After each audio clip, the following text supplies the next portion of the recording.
sabemos, ¿no? Vamos a hablar con respecto a lo que es una disolución buffer, amortiguadora, ¿no? O reguladora, ¿no? Como sabemos, ¿no? Muchas de las reacciones químicas que se producen en disolución acuosa necesitan el pH del pH sistema que se mantenga constante, ¿no? Muchas de estas reacciones eh, lo podemos ver a través de lo que sucede dentro de nuestro cuerpo, ¿no? Es una de las donde los sistemas se producen o se emiten, ¿no? Determinadas sustancias que van a regular especialmente el pH de nuestro cuerpo. pH, por ejemplo, en la sangre, el pH, por ejemplo, en el sistema respiratorio, en el sistema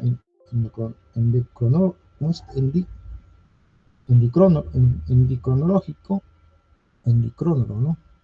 Bueno, endocrino, ¿no?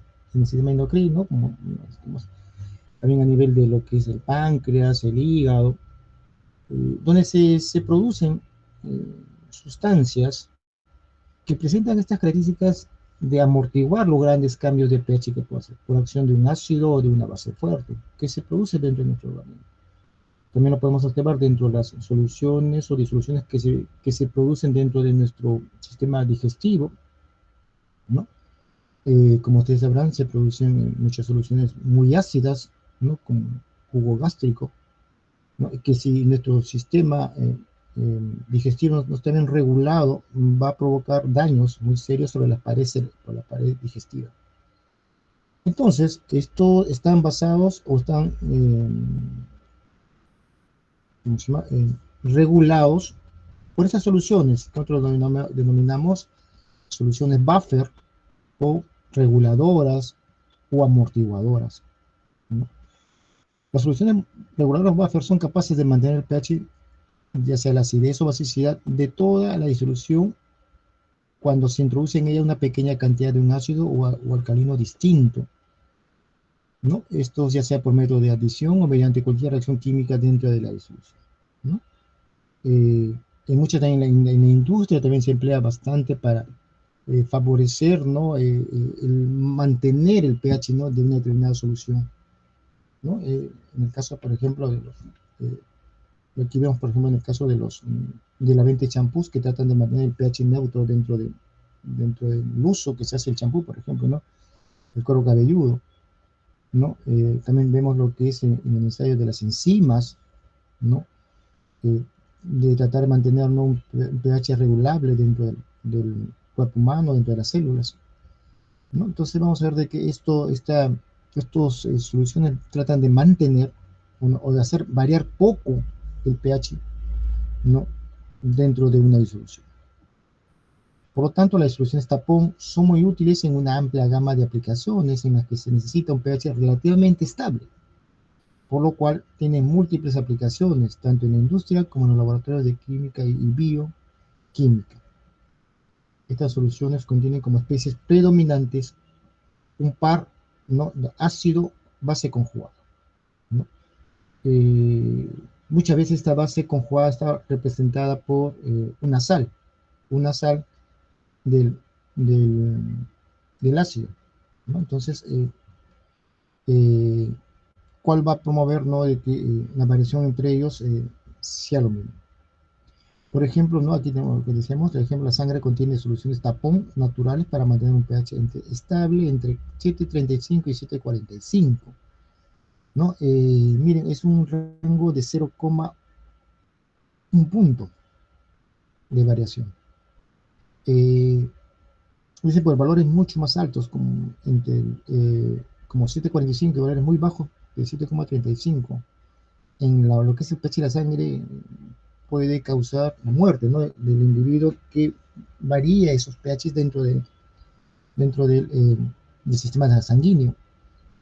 Por eso el ser humano es muy susceptible, muy, digamos, muy débil a estos cambios de pH dentro de su organismo, ¿no? De forma que nuestras enzimas funcionen correctamente, ¿no? Las enzimas son los catalizadores, son las sustancias que promueven que las reacciones químicas se lleven a cabo una adecuada velocidad, ¿no? Provoca esto, ¿no? De que si estas enzimas no se mantienen en ese nivel de pH, tienden a trabajar o a deteriorarse, provocando la muerte súbita del organismo. Dado que la actividad enzimática varía con el pH, mantener un pH constante es fundamental en los ensayos bioquímicos para asegurar que se cumpla el nivel de actividad correcto. En tanto, en las aplicaciones comerciales o industriales, las soluciones tapón se pueden encontrar en champús para prevenir la irritación cutánea, en lociones para inhibir la proliferación bacteriana, ¿no? Y en soluciones de lentes de contacto para asegurar el nivel del pH líquido siga siendo compatible con el de los ojos.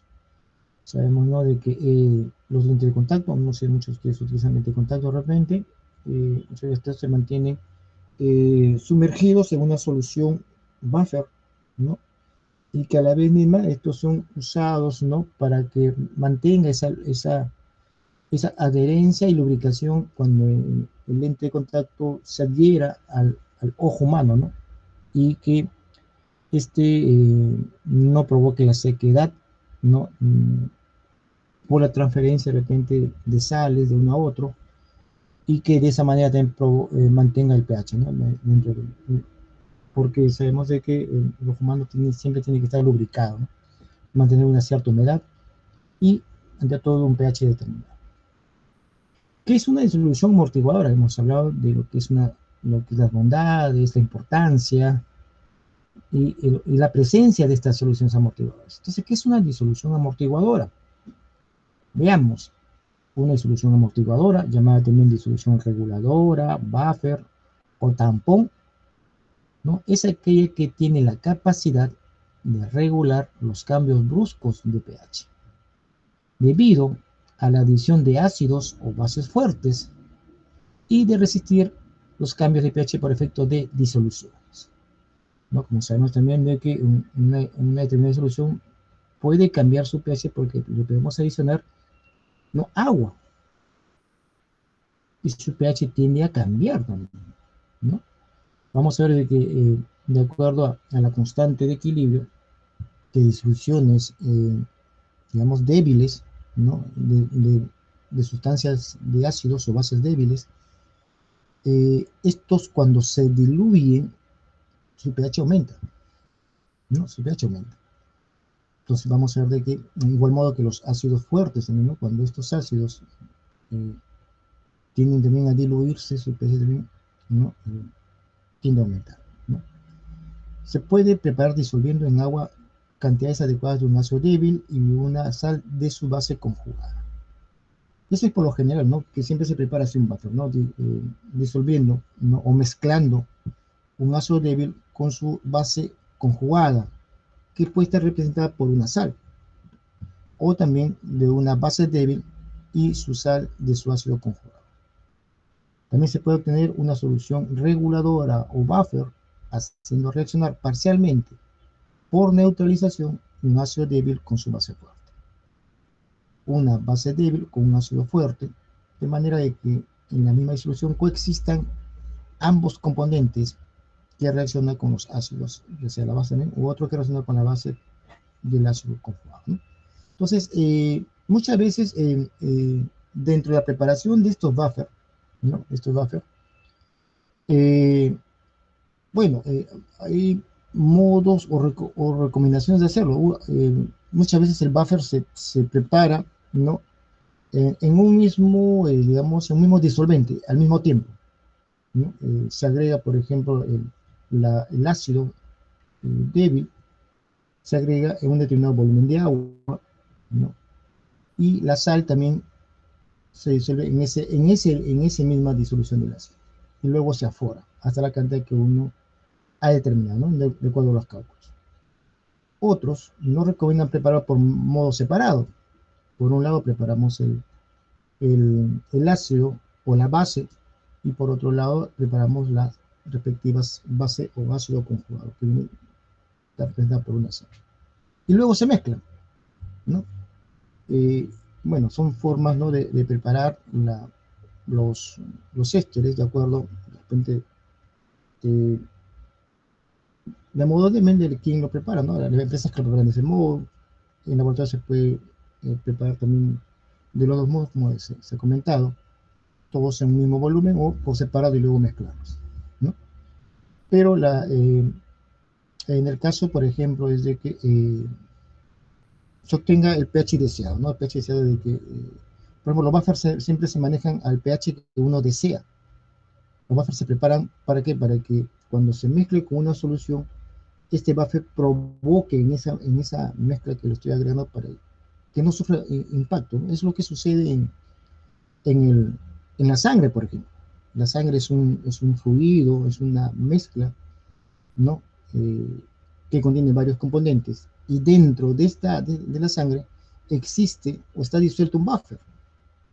Este buffer es producido por el organismo y que trata de que la sangre se mantenga a un pH determinado, ¿no?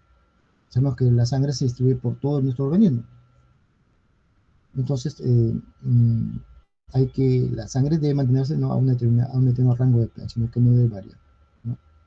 Entonces, para esto, ¿no? El modo que el pH, bueno, la sangre es casi, ¿no? como un fluido, ¿no? que se convierte en un fluido buffer o amortiguador, donde se irrigan las diferentes funciones químicas que se realizan en el cuerpo, ¿no? Y dentro de estas determinadas zonas donde se realiza una función química, están, por ejemplo, en el caso de las enzimas, que son los encargados de catalizar las reacciones químicas, que se lleven a cabo a una determinada velocidad y en un determinado tiempo. No como sucede, por ejemplo, las enzimas de la saliva, ¿no?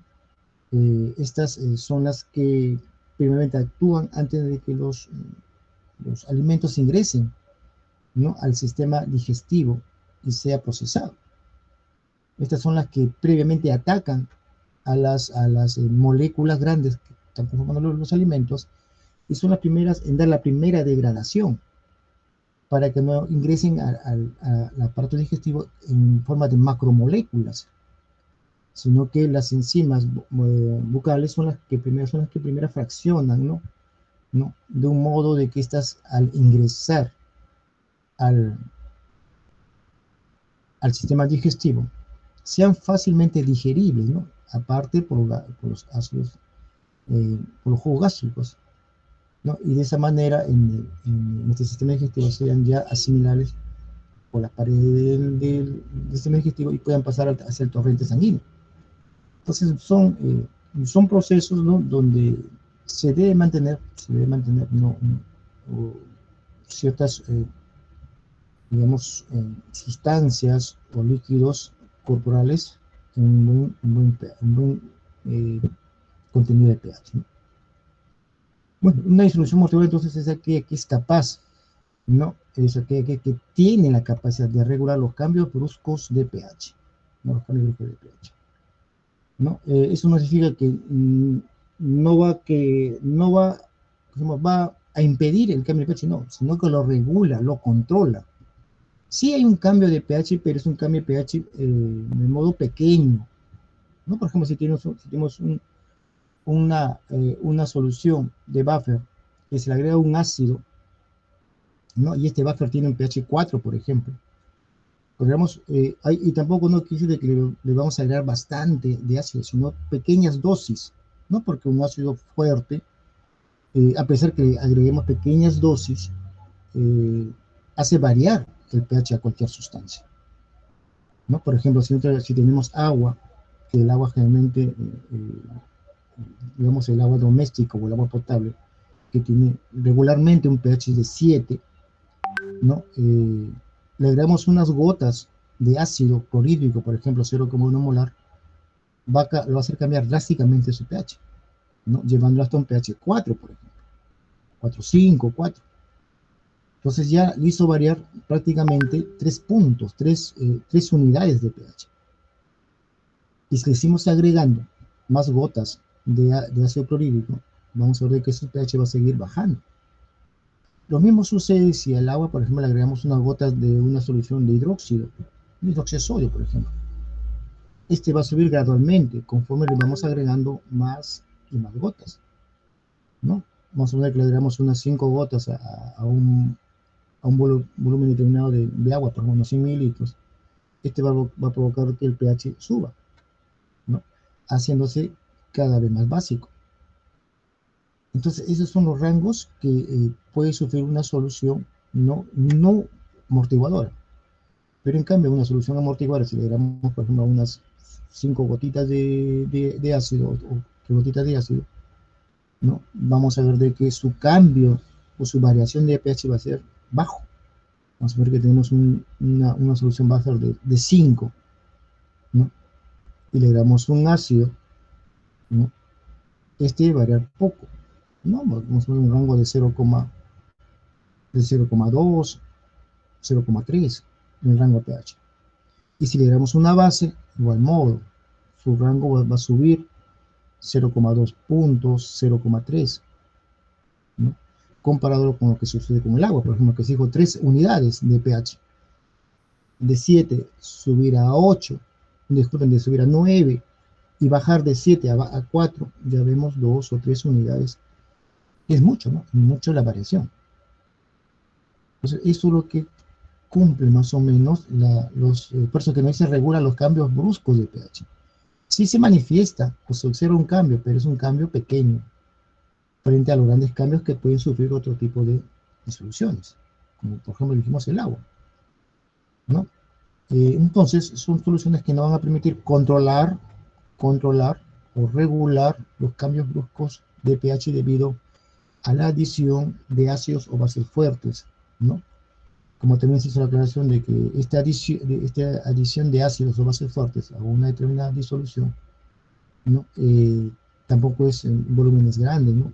En pequeñas dosis de ácidos o bases fuertes, ¿no? Pueden estas soluciones buffer poder regular, ¿no? Regular su cambio brusco de pH. Muy bien, entonces vamos a ver acá. Dice, una vez formada la solución amortiguadora, el pH varía poco por el agregado de pequeñas cantidades de ácido fuerte o base fuerte y pierde su capacidad reguladora por el agregado de agua dilución. También está establecido de que a pesar que tenemos, miren, cómo es el cambio radical.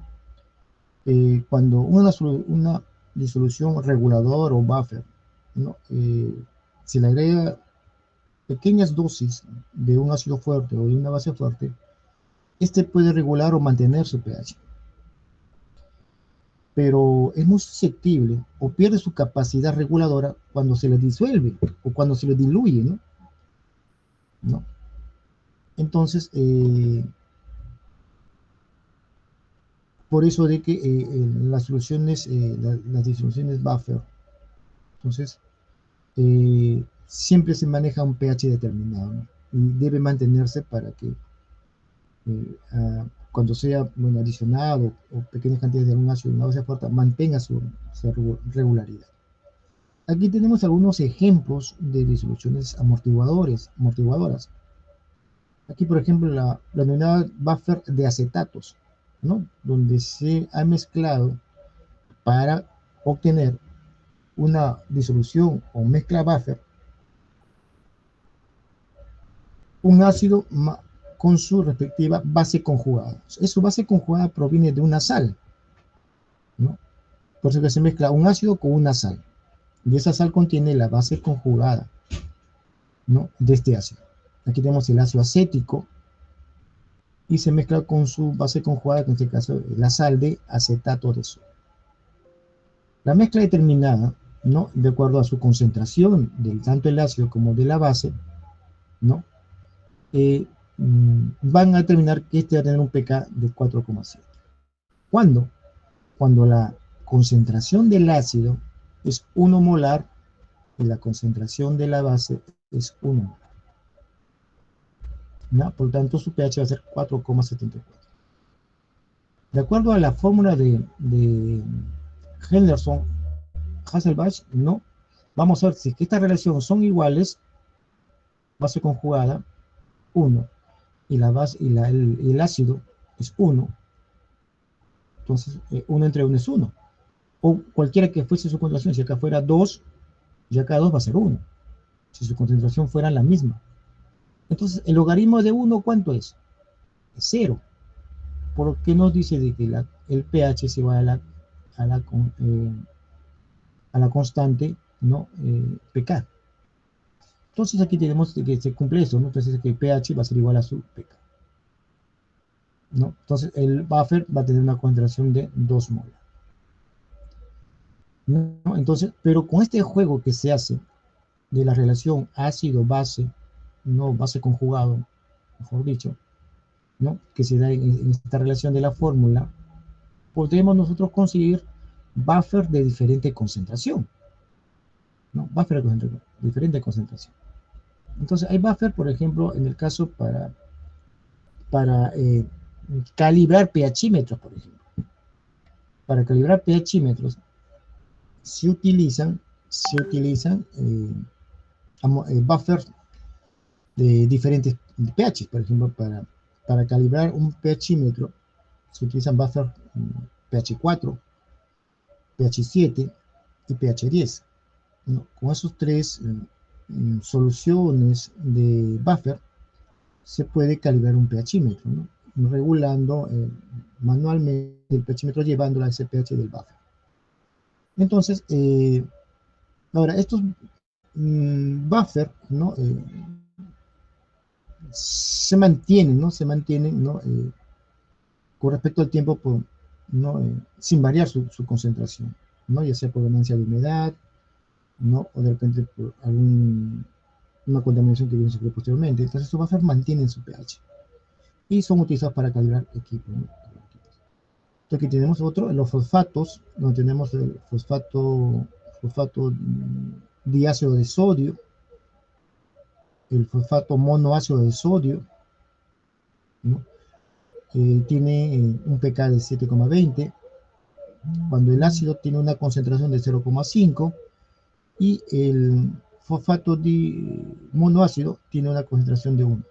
Esta concentración del ácido corresponde a este del ácido y de la base corresponde a esta, ¿no? A esta. Esas son sus concentraciones que se mezclan y van a obtenerse un pH de 7,5. El pK es de 7,4.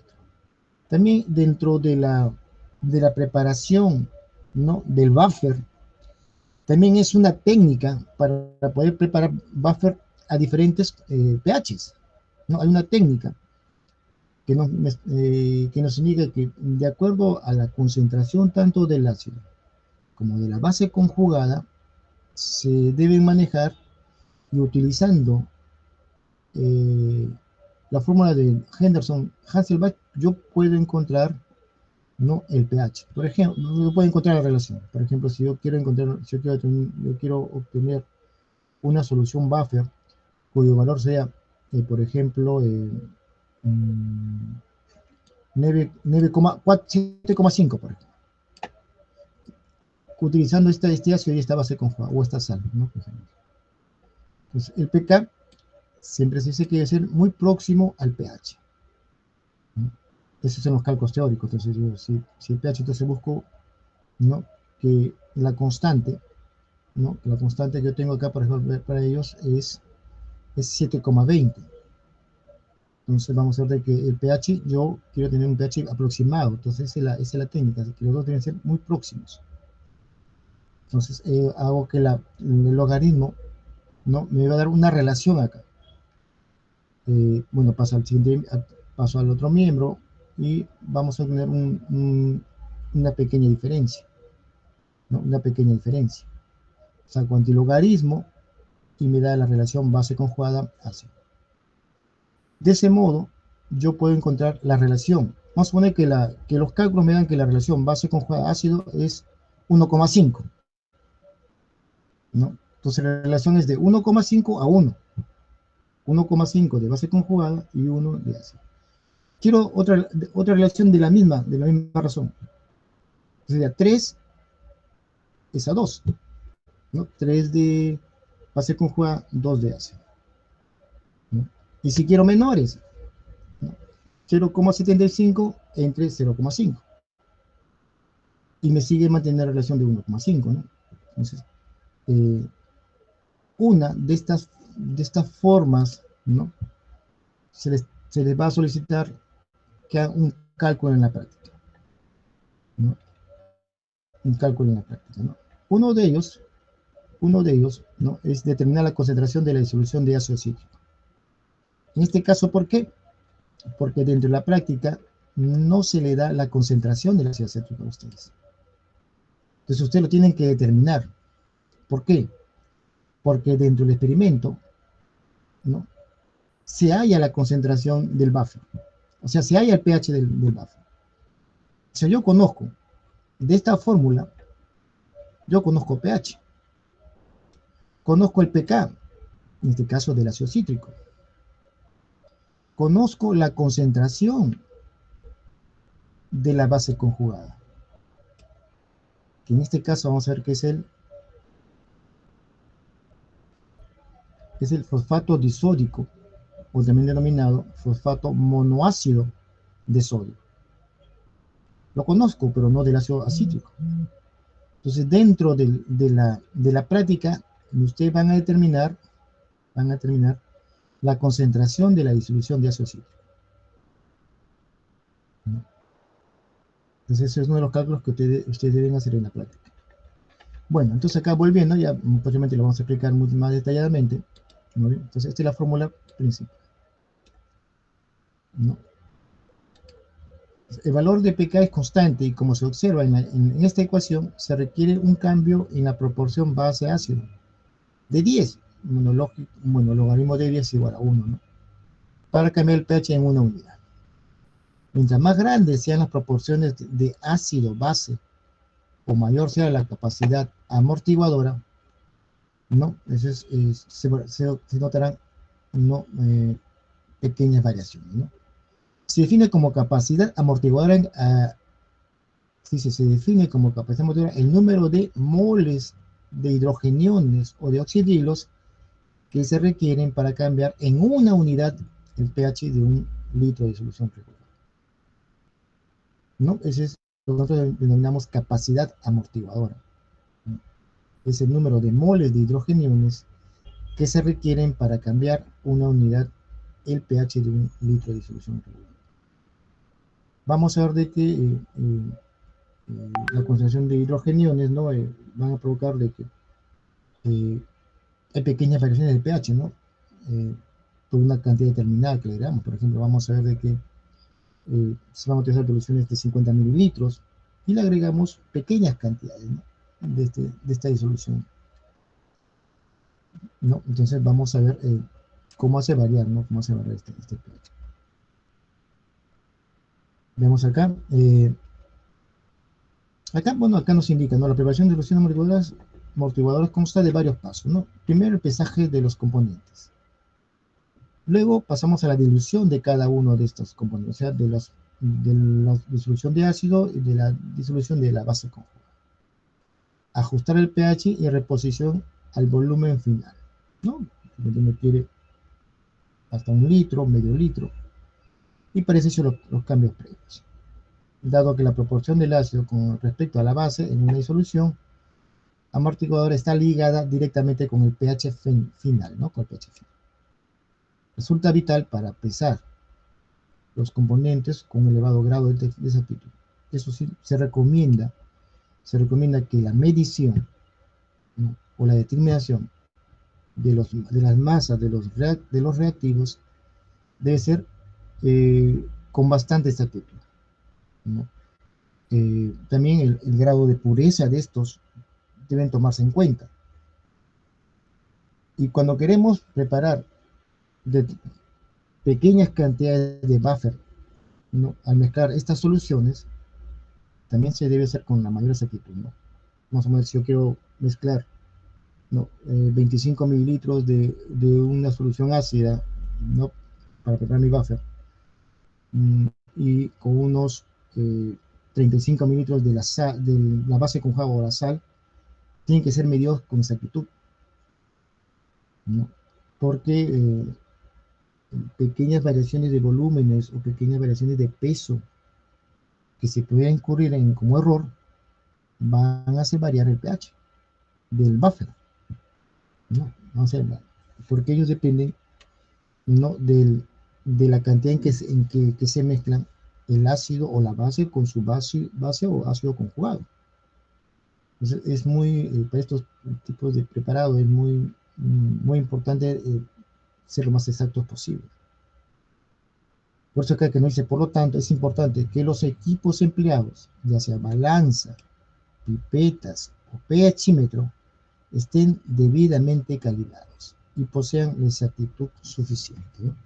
Eso, bueno, eso se hace porque los buffers tengan, ¿no?, los pHs, ¿no?, deseados, ¿no?, lo que uno quiere obtener. Pues, bueno, aquí ya es un proceso de preparado de soluciones mucho más exactas, ¿no?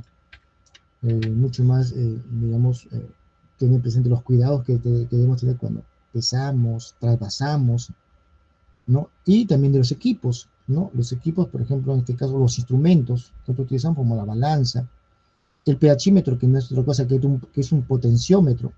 Estos deben ser debidamente calibrados, ¿no? Y por lo tanto, ¿no?, para que nos dé resultados reales o exactos. Bueno, aquí tenemos la parte, el procedimiento experimental. ¿Qué vamos a utilizar? Vamos a utilizar un potenciómetro, el cual, bueno, que muchas veces nosotros le denominamos pHímetro, ¿no? pHímetro viene del término de decir medir el pH, o sea, pHímetro, ¿no? Medir el pH. No es otra cosa que medir la concentración de hidrogeniones. Eso es lo que pide, ¿no? Eso es lo que mide el potenciómetro, mide la capacidad, ¿no?, de la presencia de los iones hidrógeno o hidrogeniones, ¿no? También vamos a utilizar una balanza analítica, un agitador magnético y su respectiva pastilla magnética. Como reactivos vamos a utilizar una disolución de ácido cítrico, una disolución de fosfato disódico, ¿no?, o de un ácido fosfato diácido.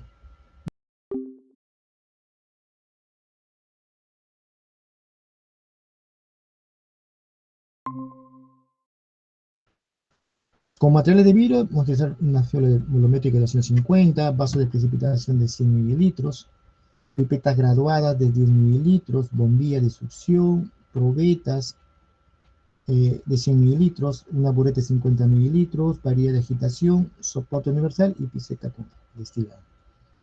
El procedimiento. Primero, lo que nosotros, como nos recomendaron, ¿no?, calibrar mi potenciómetro, que en este caso va a ser el papel de pHímetro, ¿no? Calibrar mi potenciómetro. De igual modo, debo tener calibrado mi balanza analítica. Luego, se procederá a preparar la disolución amortiguadora.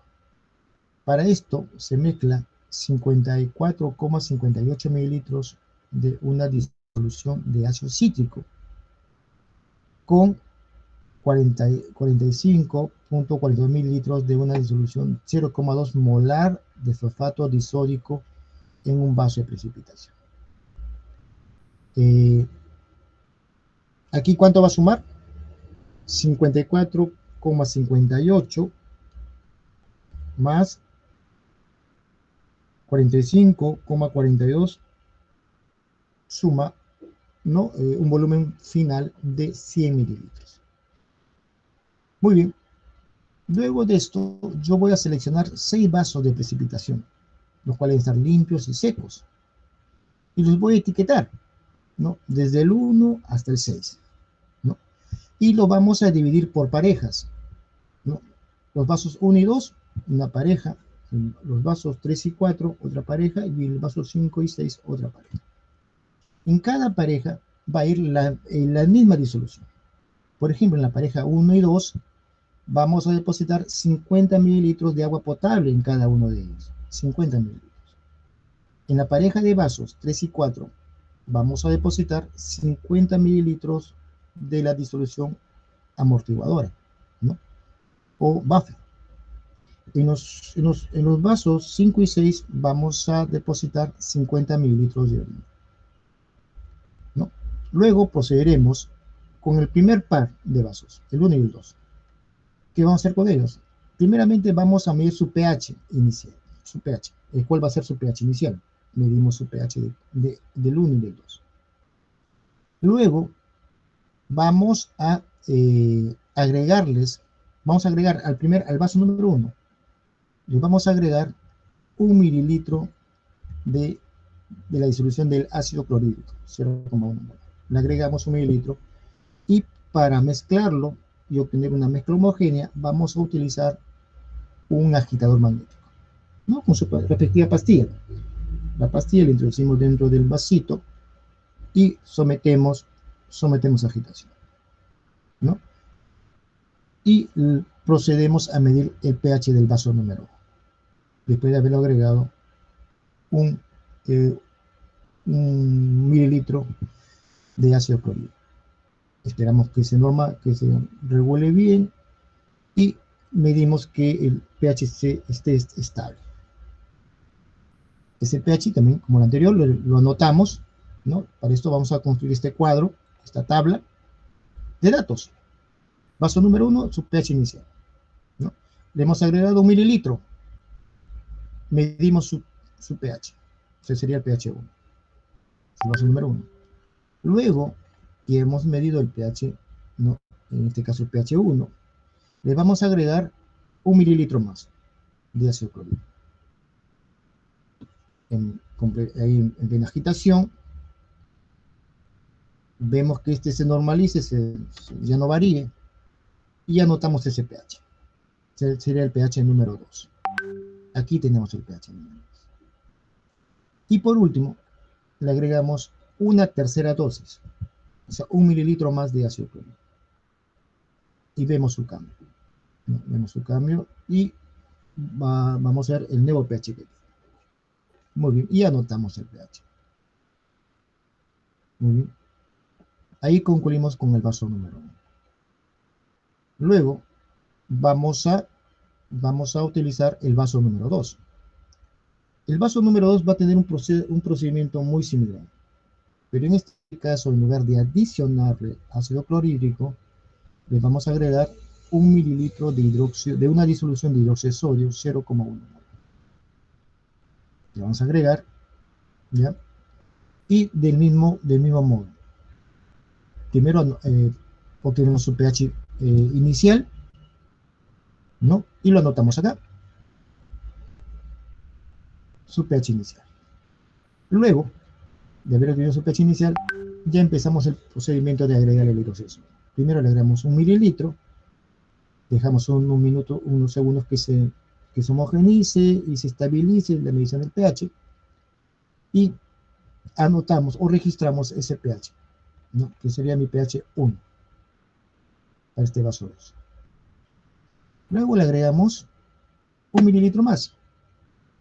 De igual modo, esperamos que se homogenice, se estabilice el pH y lo registramos. Sería nuestro dato pH 2 en este vaso, ¿no? Y luego terminamos agregándole una tercera dosis, 1 mililitro más de hidróxido de sodio, y obtenemos un nuevo pH. Ese pH también lo registramos y sería nuestro pH 3. Quienes cuentan con plan para hacer ahora sí, llamadas vamos con el segundo par de vasos, el 3 y el 4.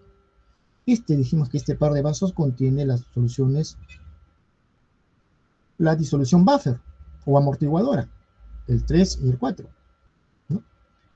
Al 3 lo vamos a someter al mismo procedimiento que el vaso número 1 del agua potable, ¿no? Medimos su pH inicial y luego de haber ya obtenido su pH inicial, aquí lo registramos en esta tabla y luego procedemos a la adición del ácido clorhídrico. Primero le agregamos 1 mililitro, ¿no? Y lo agitamos mediante el agitador magnético y medimos su pH. El dato que obtenemos va a ser el pH número 1, ¿no? Luego le adicionamos 1 mililitro más de ácido y obtenemos de unos minutos el pH número 2. Ya procesado, registrado este pH, le agregamos un tercer mililitro, ¿no? También esperamos el tiempo prudencial para que se estabilice el nuevo pH y anotamos. Sería nuestro pH 3. Con eso concluimos con el vaso número 3. Luego con el vaso número 4, ¿no?, que contiene solución amortiguadora, ¿no? Le vamos a hacer el procedimiento del hidróxido. Primeramente medimos su pH inicial y agregamos gradualmente 1 mililitro de hidróxido. Primero agregamos 1 mililitro, esperamos el tiempo prudencial que se regularice todo el sistema, ¿no? Y vemos que se estabilice el pH, ¿no? Ya no hay variación. Si vemos ese dato, lo anotamos. Lo registramos aquí en la tabla y va a ser nuestro pH número 1. Luego le agregamos otro mililitro más de hidróxido de sodio. Ya anotamos. Anotamos ese nuevo pH. Luego de haber anotado, ¿no?, nuevamente le agregamos 1 mililitro más, que sería la tercera dosis de hidróxido de sodio. Y después de haberse normalizado, regulado todo el pH, anotamos el pH. Sería el pH 3. Y con esto concluimos con el segundo par.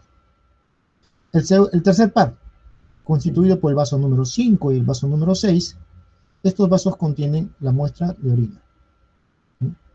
En el vaso número 5 también determinamos su pH inicial y luego lo sometemos al procedimiento como en los casos anteriores. Le agregamos al vaso número 5 1 mililitro de la solución de hidróxido, de ácido clorhídrico. Lo agitamos para que se homogenice por medio del agitador magnético. Y luego medimos el pH. Ese va a ser nuestro pH número 1. Para este caso el vaso 5. Luego le agregaremos una segunda dosis, 1 mililitro más de ácido clorhídrico. Esperamos el tiempo prudencial hasta que se estabilice el pH y medimos ese pH nuevo. Sería el pH 2. Y por último, para este vaso 5 le vamos a agregar 1 mililitro más de ácido clorhídrico, 0,1 molar, y vamos a anotar ese nuevo pH. Sería el pH 3. Terminado ya con el vaso 5, pasamos al vaso 6, que también contiene el mismo volumen de orina. Entonces le vamos a agregar, primeramente le medimos su pH inicial, ¿no?, que debe ser el mismo del 5, pero bueno, medimos el pH y luego le vamos a agregar dosis de 1 mililitro de hidróxido de sodio, de manera gradual también. Le agregamos un primer mililitro, ¿no?, normalizamos la mezcla y medimos su pH. Ese pH va a ser el número 1 para este vaso. Luego le agregamos 1 mililitro más de hidróxido de sodio y medimos también su pH. Y por último, ¿no?, le agregamos 1 mililitro más, que es el tercero, ¿no? Se normaliza toda la mezcla y medimos su pH. Anotamos su pH, que sería pH 3. Con esto llenamos todos los datos del cuadro, ¿no? Todos los datos del cuadro. Con estos datos del cuadro, ¿no?, yo voy a hacer los respectivos cálculos o determinaciones, ¿no? Voy a determinar, primero dijimos, la concentración de la disolución del ácido cítrico, ¿no? Del ácido cítrico quiero determinar su concentración. ¿Utilizando qué? Utilizando la fórmula de, aquí está, de Henderson-Hasselbalch, ¿no? En este caso voy a despejar la base conjugada, no es otra cosa que viene a ser la sal, ¿no? La sal, ¿no? La sal. Acá dice, ¿no?, base conjugada o sal, ¿no? El ácido conozco, ¿no?, la concentración del ácido conozco, me dan el dato, ¿no? Aquí me dan el dato, que son de fosfatos, disculpen, me dan el de la sal, ¿no? Entonces yo aquí en la fórmula estoy para hacer lo que es de la sal. Voy a ordenar la concentración del ácido, que me están pidiendo que es del ácido cítrico. Del ácido cítrico. No, ese es mi primer cálculo que tengo que hacer. El segundo, me están pidiendo determinar el porcentaje de variación de pH en la disolución amortiguadora. ¿Cuánto ha variado el pH? ¿no? Y si gustan, ustedes lo pueden ver el resto también de, bueno, acá saldría mejor factible que lo hagan el porcentaje de variación solamente desde el pH inicial hasta el pH 3. ¿Cuánto ha variado? Desde inicial, por ejemplo, restan el pH final, que sería el pH 3, menos el pH inicial, y obtengo el pH que ha variado, ¿no? La variación. Y podría hacerlo de todos para poderlos comparar, a ver cuánto han variado, en qué porcentaje han variado su pH, ¿no? En qué porcentaje. Puedo compararlo del agua potable con, bueno, el vaso número 1, con el vaso número 3, ¿no? Y con el vaso 5. ¿Cuánto han variado, no? Agregando el ácido clorhídrico, en qué porcentaje han variado, ¿no? Puede ser de que en el vaso amortiguador el porcentaje sea mínimo, casi cero, ¿no? Su variación es bien pequeña. Compararlo con la del vaso del agua, que de repente es muy grande, ¿no? Y la de la orina también puede ser que esté por ahí, ¿no? Variaciones también, ¿no? También no tan altas porque, bueno, ¿no? Podría ser viendo de acuerdo a los datos que se obtengan, ¿no? En este cuadro. Los datos que ustedes van a obtener acá en la tabla, los van a obtener del video. Ahí en el video está el proceso o el procedimiento que les he comentado de esta guía, ¿no? Y en el video está la tabla de resultados, ¿no? Donde ustedes van a trasladar los datos del video, los van a trasladar aquí a esta tabla, para que hagan sus respectivos cálculos. Luego dice graficar la variación de pH de las muestras versus disolución, ¿no? Hacer una gráfica abscisas ordenadas, donde en las ordenadas va a ir, bueno, al frente, ¿no? En el eje vertical van a ir lo que es el pH, y en lo que es la abscisa, la parte horizontal, las disoluciones con sus respectivas, en este caso, concentraciones que se agregan, ¿no? Ya sea ácido, base, ¿no? Entonces podemos graficar ahí, ¿no? Entonces, esos son los tres determinaciones que tienen, o cálculos que tienen que hacer. No vienen los de la práctica. Y acá en el cuestionario, ¿no? El cuestionario dice, van a hacer ahí ustedes algunos cálculos, ¿no? Algunas determinaciones que van a ser muy parecidas a los que van a hacer aquí en esto, ¿no? Muy parecidas. Muy bien. ¿Alguna consulta o pregunta con respecto a la práctica? ¿Alguna consulta?